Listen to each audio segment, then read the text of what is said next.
Hello, my name is Garrett. Thank you for tuning into Literacy Corner.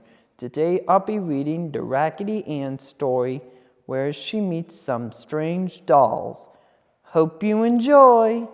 Raggedy Ann lay just as Marcella had dropped her, all sprawled out with her rag arms and legs twisted in ungraceful attitudes. Her yarn hair was twisted and lay partly over her face, hiding one of her shoe-button eyes. Raggedy gave no sign that she had heard, but lay there smiling at the ceiling. Perhaps Raggedy Ann knew that what the new dolls said was true, but sometimes the truth may hurt, and this may have been the reason Raggedy Ann lay there so still. Did you ever see such an ungainly creature? I do believe it has shoe buttons for eyes and yarn hair. Mercy, did you ever see such feet? The Dutch doll rolled off the doll's sofa and said, "Mama," in his quavery voice.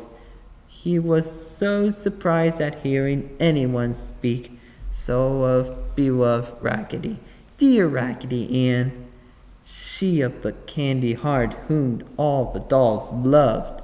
Uncle Clem was also very much surprised and offended. He walked up in front of the two new dolls and looked them sternly in the eyes, but he could think of nothing to say, so he pulled at his yarn mustache. Marcella had only received the two new dolls that morning. They had come in the morning mail and were presents from an aunt. Marcella had named the two new dolls Annabelle Lee and Thomas after her aunt and uncle.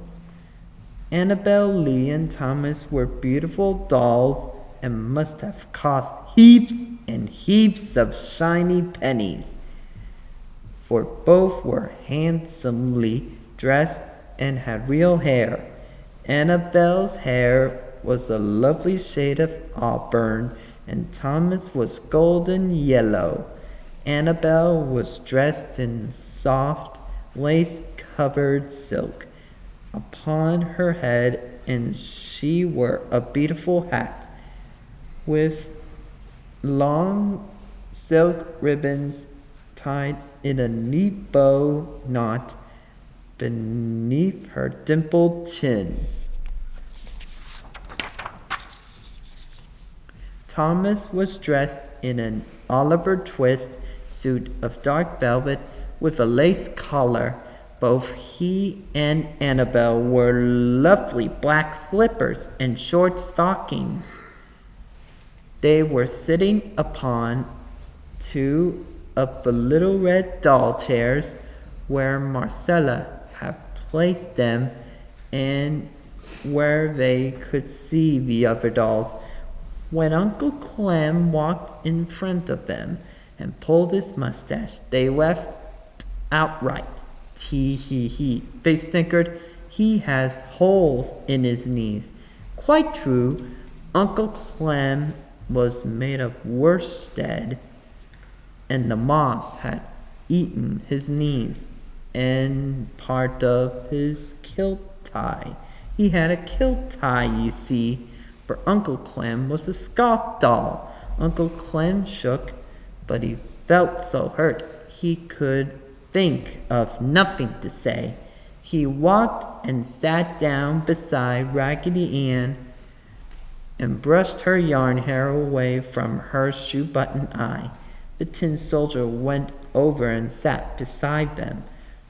"Don't you mind what they say, Raggedy," he said. "They do not know you as we do."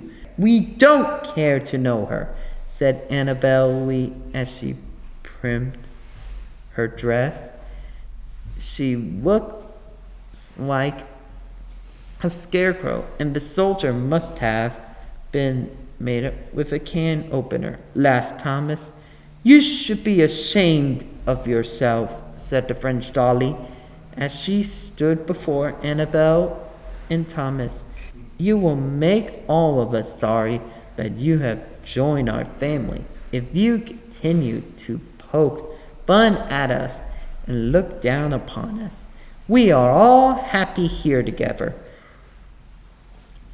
and share in each other's adventures and happiness.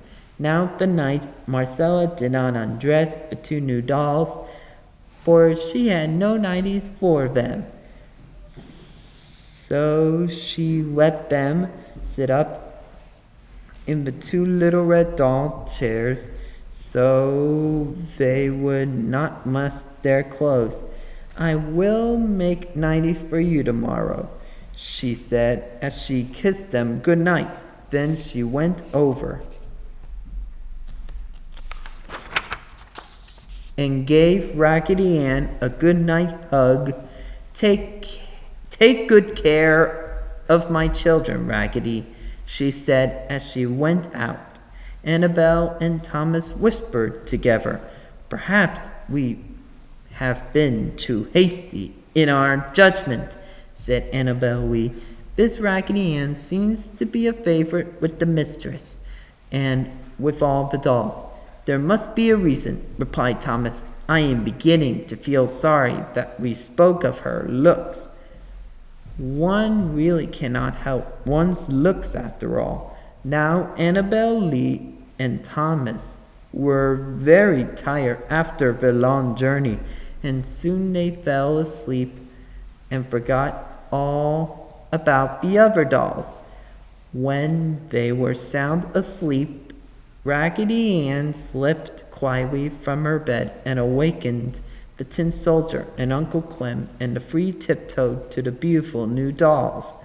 They lifted them gently so as not to awaken them, and carried them to Raggedy Ann's bed. Raggedy Ann tucked them in snugly and lay down upon the hard floor. The Tin Soldier and Uncle Clem both tried to coax Raggedy Ann into accepting their bed. They slept together, but Raggedy Ann would not hear of it. I am stuffed with nice soft cotton, and the hard floor does not bother me at all, said Raggedy.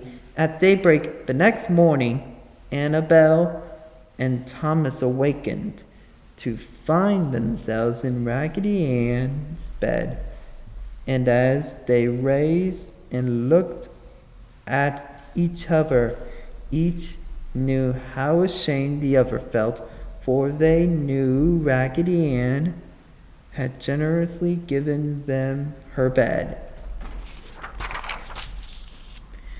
There Raggedy lay, all sprawled out upon the hard floor, her rag arms and leg twisted in ungraceful attitudes.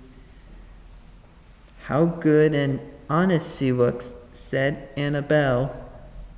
It must be her shoe-button eyes. How nicely her yarn hair falls in loops over her face, exclaimed. I did not notice how pleasant her face looked last night. The others seem to love her ever and ever so much, mused Annabel. It must be because she is so kind. Both new dolls were silent for a while, thinking deeply. How do you feel? Thomas finally asked. Very much ashamed of myself, answered Annabel. And you, Thomas? As soon as Raggedy Ann awakens, I shall tell her just how much ashamed I am of myself. And if she can, I want her to forgive me, Thomas said. The more I look at her, the better I like her. I am going to kiss her, said Thomas. You'll awaken her if you do, said Annabel.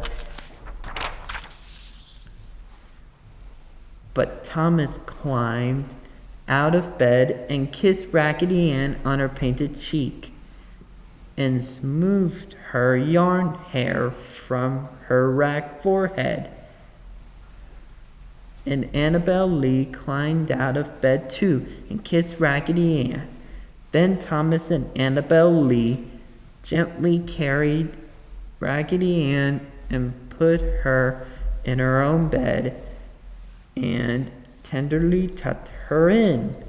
And then took their seats in the two little red chairs. After a while, Annabel said softly to Thomas, "I feel ever and ever so much better and happier." "So do I," Thomas replied. "It's like a whole lot of sunshine coming into a dark room, and I shall always try to keep it there." Fido had one fuzzy white ear sticking up over the edge of his basket, and he gave his tail a few thumps against his pillow. Raggedy Ann lay quietly in bed where Thomas and Annabel had tucked her. As she smiled at the ceiling, her candy heart with "I love you" written on it, thrilled with contentment. For, as you have probably guessed, Raggedy Ann had not been asleep at all.